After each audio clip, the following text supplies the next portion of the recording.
काम करूंगा ताकि प्यास तो बचे। सच में देखो, गांव के लोग कुछ समझते नहीं हैं।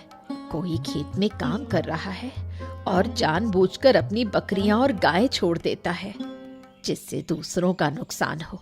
सब समझ रही हूँ, लेकिन कुछ कर नहीं सकते। अरे अम्मा, अब लोगों की क्या कह सकते हैं, वो तो कुछ भी करते रहते। हमको तो अपनी चीजों को ठीक से रखना सबसे अच्छा काम है, सीधी बात। चलो ठीक है, तुम बैठो, मैं जल्दी से काम करके आता हूं, है ना।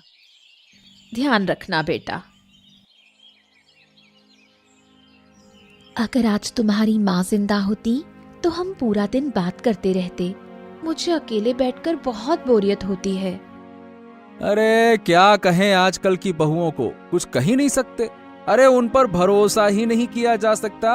देखो तो सही, प्रदीप की पत्नी लीला है, प्रदीप के ना रहने पर अपनी सास यानी कि प्रदीप की माँ पर बहुत ही अत्याचार करती है। लेकिन क्या कहें, अभी कुछ कह देंगे तो कहेंगे कि तुम ऐसा कहते हो, तुम वैसा कहते हो, ये है वो है, उल्टा हम ही को दोषी ठहराएंगे। मेरी माँ तो इस दुनिया से जा चुकी, अब उसे वापस तो ला नहीं सकते। लेकिन बाप रे बाप, इन घरेलू परेशानियों को देखकर तो मुझे बहुत डर लगता। ऐसा मत समझो, मैं लीला की तरह नहीं हूँ।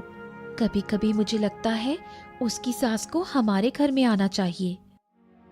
अरे तुम चिंता मती करो, अगर कोई ऐसा मौका आया तो सबसे पहले मैं ही लेके आऊंगा।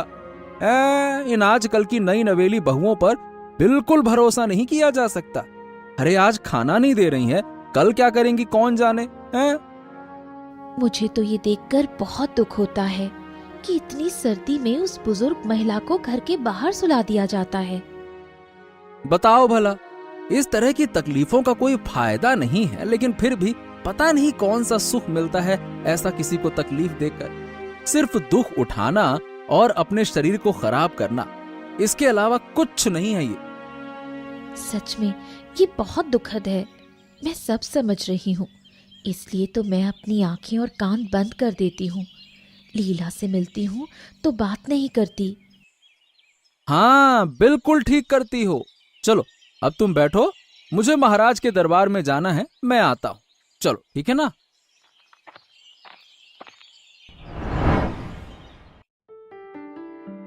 महाराज की जय हो। महाराज, आप कैसे हैं?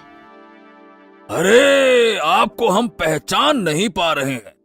आप हैं कौन बुढ़िया?